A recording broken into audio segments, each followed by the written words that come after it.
Bonjour, cher docteur. Bonjour, cher professeur.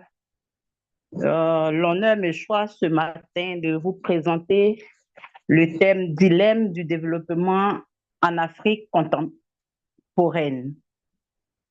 Ce Vous pouvez thème va, ouvrir votre caméra? c'est ouvert, c'est ouvert. Vous m'entendez? Allô? Parfaitement. C'est bon, c'est Oui, bon. voilà.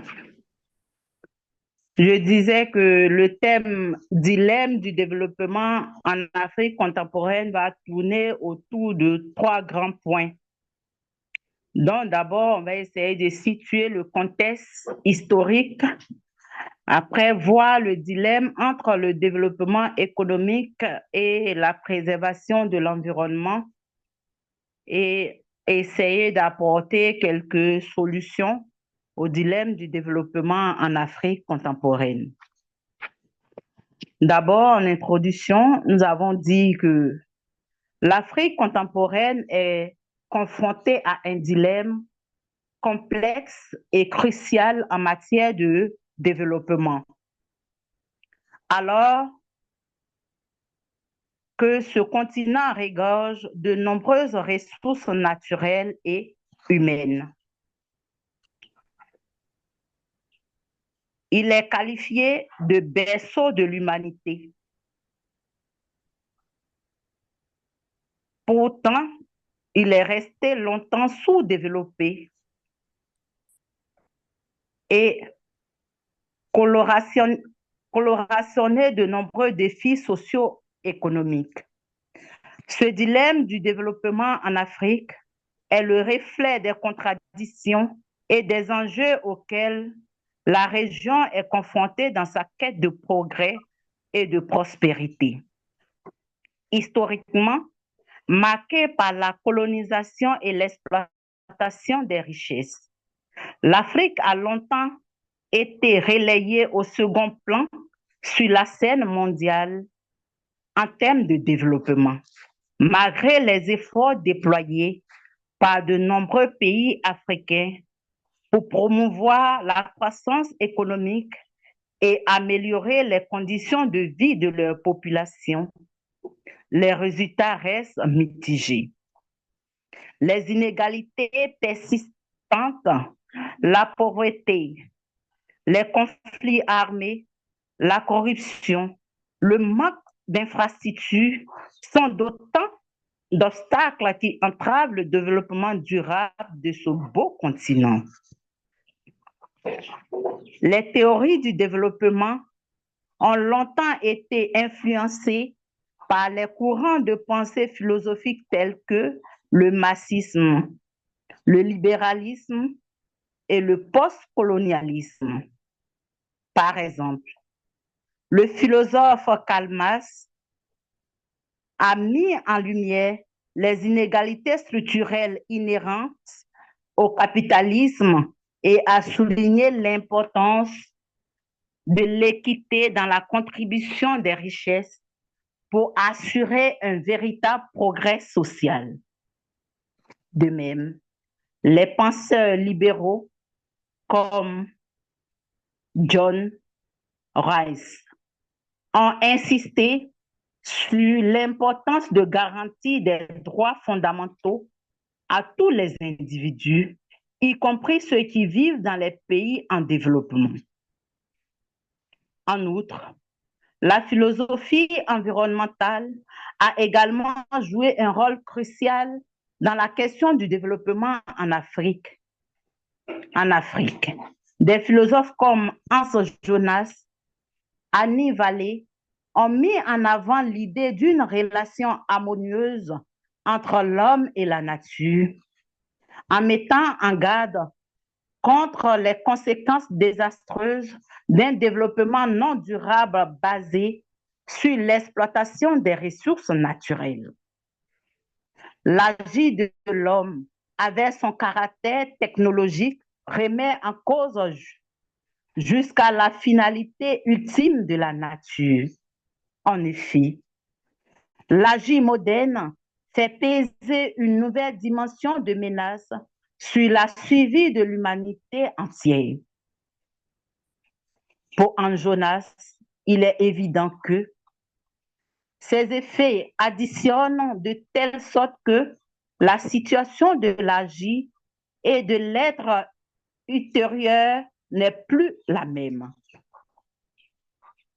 Face à ces défis complexes, les dirigeants et la communauté internationale ont élaboré diverses stratégies politiques visant à stimuler la croissance économique, à renforcer les institutions et à promouvoir le développement humain. Cependant, ces initiatives se heurtent souvent à des obstacles structurels profondément enracinés, tels que la dépendance en matières premières, l'instabilité politique et l'insuffisance des investissements dans l'éducation et la santé. Ainsi, le dilemme du développement en Afrique contemporaine soulève des questions essentielles sur les choix politiques, économiques et sociaux à opérer pour garantir un avenir meilleur,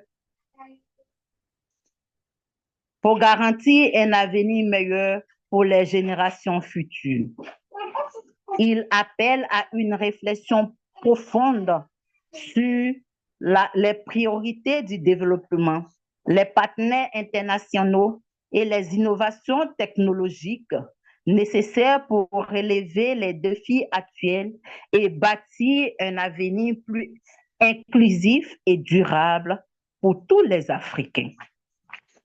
Concernant le contexte historique, nous disons que nous avons énuméré dans l'introduction que l'Afrique a longtemps été influencée par la civilisation.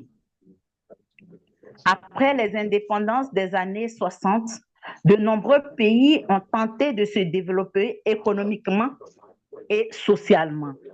Des politiques de développement ont été mises sur pied, mais ont souvent été freinés par les conflits internes, la corruption et les ingérences étrangères. Les dettes extérieures ont constitué également un obstacle majeur au développement durable de l'Afrique. Concernant les obstacles du développement qui causent aujourd'hui un dilemme au niveau du développement de l'Afrique contemporaine, nous avons le transfert inapproprié des technologies. Nous avons épousé le transfert de la technologie occidentale qui, par moments, était en contradiction avec notre culture, qui a créé le ralentissement même de notre économie, ne sachant pas l'utilisation de cette technologie. C'est cela que le développement ou le progrès hallucinant de la technologie des sciences, de la technique et de la science. Comment? De la technique et de la science ont singulièrement transformé, comme Hannah Arendt le dit, la condition de l'homme moderne. Aux soucis quotidiens, l'existence à l'insécurité de l'emploi et aux effets imprévisibles d'une économie mondialisée s'ajoute à une menace radicalement nouvelle de portée inédite. À cet effet, il est important de rappeler que les Lumières ont suscité un espoir mondial. Les sciences, les hommes de science, les technologues et les philosophes se sont mis à croire, à penser que l'avenir et le devenir heureux, le bonheur du monde dépendrait désormais de l'essor prodigieux des connaissances scientifiques. Mais hélas, par la méconnaissance de des technologies que nous avons eu à exploiter, nous nous sommes retrouvés, nous avons été confrontés à l'échec de la mondialisation de l'Afrique. Et donc, la véritable cause des échecs réside dans l'incompatibilité des modes de pensée vécus par les techniques occidentales et par les cultures africaines. En Afrique, l'échec du transfert des technologies est vécu comme une crise des valeurs et une inadéquation de l'objet et du milieu social, voire naturel. Les techniques modernes détruisent les cadres moraux et font exploser les communautés traditionnelles. Ce bouleversement de la communauté traditionnelle a engendré à son tour un exode massif vers les lieux urbains, entraînant ainsi une urbanisation chaotique. Et donc, l'homme se retrouve aujourd'hui dans un dilemme de développement économique et la préservation de l'environnement. Comment développer l'économie et préserver l'environnement en Afrique? Nous allons voir à ce niveau l'impact environnemental de la mondialisation en Afrique. On dira que les technoscientifiques, les technosciences ont pour préoccupation majeure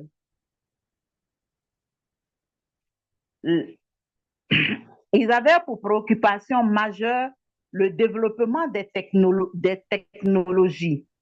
C'est de cela qu'il y a Jacques Ellul qui parle de l'enjeu du siècle, c'est-à-dire la technique ou l'enjeu du siècle. Réfléchir sur les technosciences, c'est de toute évidence se pencher sur une question brûlante de l'heure. Ces questions s'imposent. La technoscience dans le développement sans précédent de sa puissance et les questions qui se posent à propos de l'environnement dans l'état de dévastation sans précédent. Ainsi, les progrès des sciences et des techniques ont dompté l'homme d'une puissance inégale sur la nature et les autres espèces vivantes. Pendant longtemps, l'homme est resté aveugle aux conséquences de l'utilisation de cette superpuissance. Mais aujourd'hui, le temps de l'aveuglement semble révolu. L'homme reconnaît qu'il est devenu une menace non seulement pour lui-même, mais pour la bioscience tout entière.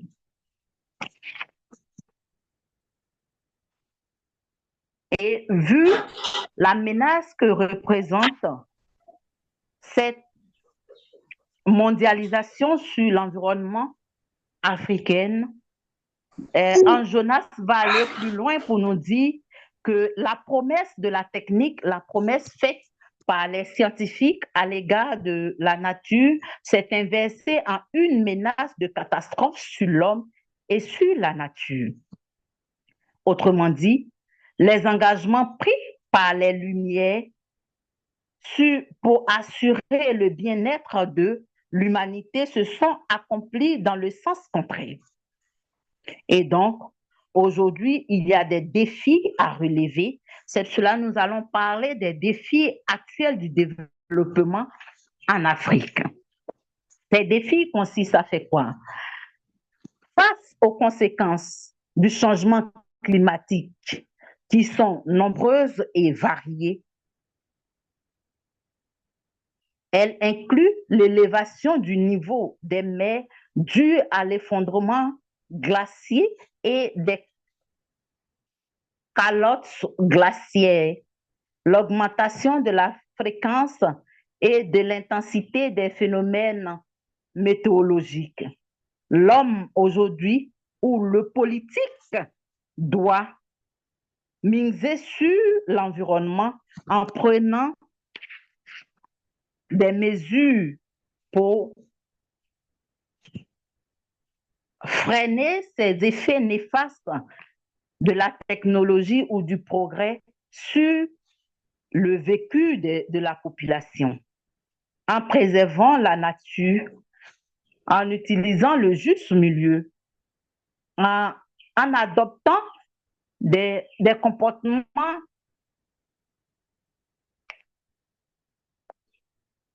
je dirais, adapter l'environnement aux technosciences. Et à la fin, nous allons essayer d'apporter quelques solutions face à ce dilemme en Afrique. L'Afrique a acquis un héritage technologique après le passage du colon. Ainsi, l'Afrique du 21e siècle est différente de l'Afrique précoloniale. On peut affirmer que ce continent s'est modernisé. Mais cette modernisation a engendré des problèmes éthiques graves qui nécessitent un accompagnement symbolique. Et donc, nous allons parler du besoin d'un accompagnement éthique des transferts des technologies en Afrique. C'est-à-dire, en appliquant la technologie, on doit accompagner cette nouvelle technologie avec l'éthique, avec la morale. C'est cela que François Rabelais nous dit que la sagesse peut entrer dans un esprit méchant et science sans conscience n'est que ruine de l'âme. C'est-à-dire, si nous appliquons la science sans un minimum de conscience, nous irons tout droit dans le mur et que l'application de la science doit faire appel à la morale et à l'éthique. Et donc, nous devons avoir un minimum de considération, un minimum d'éthique, un minimum de morale dans l'application de la nouvelle technologie. Et pour que cette éthique puisse prendre forme, nous sommes à mesure où nous sommes obligés d'avoir une culture des technologies et donc nous devons apprendre à connaître véritablement la technoscience moderne. Pour dire quoi? La réussite des transferts des technologies en Afrique dépend ou dépendra d'une bonne connaissance des éléments constitutifs des technosciences, disons de l'univers technoscientifique. Cette connaissance exige une culture technique dont le premier élément est l'initiation technique. Mais quel sens donner à cette initiation? L'initiation technique consiste à apprendre à maîtriser les processus techniques en prenant leur genèse et leur évolution. Il s'agit d'un démarrage qui vise à saisir la complexité des objets techniques et des systèmes qu'ils engendrent, en les considérant comme des réalités vivantes et perpétuelles et en perpétuelle évolution. Mieux, elle est un apprentissage des réalités propres à l'univers technique. S'initier à la technique, c'est pénétrer dans la technologie perçue, à la fois comme discours sur les techniques et pratiques ou utilisation des techniques. L'initiation des techniques va nous permettre de développer une intelligence pratique et créative en favorisant une approche holistique et dynamique des technologies. C'est pourquoi Gilbert Simondon pense que l'initiation aux techniques doit être placée sur le même plan que l'éducation scientifique. Elle est aussi désintéressée que la pratique des arts, dominée autant les applications pratiques que la physique théorique Elle peut atteindre le même degré d'abstraction et de symbolisation. Un enfant devrait savoir ce qu'est une autorégulation, une réaction positive, comme il connaît les théorèmes mathématiques. Cette culture technique nous ouvre la voie d'accès au monde des techniques. Une telle ouverture est importante dans la mesure où la connaissance des conditions permettant à l'homme de voir fonctionner la relation technique de manière objective est la condition première de l'incorporation de la connaissance de la réalité technique et des valeurs appliquées par son existence à la culture. Et donc, cette initiation est une sorte de propédeutique, c'est-à-dire un enseignement préliminaire et préparatoire visant à introduire les Africains dans le domaine de la connaissance de l'objet technique avant d'aborder son application. Cette culture technique est importante pour les pays africains dans leur lutte contre les crises de la civilisation technoscientifique. La culture technique tente en effet de résoudre les questions d'ordre éthique suscitées par l'avènement fulgurant des technosciences. Elle nous aide à rechercher dans tous les contextes, notamment africains, les conditions culturelles, les exigences éthiques d'admissibilité et de réalisation ou d'utilisation de certains possibles technoscientifiques. Cette initiation va nous permettre d'éclairer le transfert des technologies occidentales et favoriser un développement durable et écologique en Afrique. En conclusion, nous retenons que ce travail qui porte sur le dilemme du développement en Afrique contemporaine le traitement de cette problématique nous a permis de montrer que le développement en Afrique contemporaine est un dilemme complexe qui nécessite une approche multidimensionnelle. Les défis tels que le transfert inapproprié des technologies en Afrique, les inégalités, l'instabilité politique, le réchauffement climatique entravent les efforts de développement dans de nombreux pays africains. Et pour surmonter ce dilemme, il est essentiel d'adopter des politiques et des stratégies de développement inclusives et durables qui prennent en compte les besoins et les aspirations des populations locales.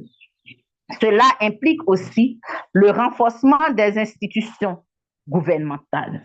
C'est pourquoi Jonas nous invite à une responsabilité élargie envers les générations futures en soulignant l'importance de prendre des décisions durables pour assurer un avenir viable pour tous.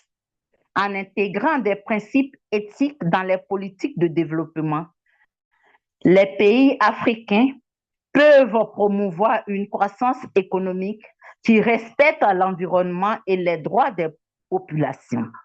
Cette approche jonassienne met également en évidence la nécessité d'une coopération internationale pour relever les défis du développement durable en Afrique. Cette coopération a un rôle précis, c'est-à-dire fournir un soutien financier et technique et technologique aux nations africaines, tout en respectant leur souveraineté et leur autonomie. Merci pour votre attention.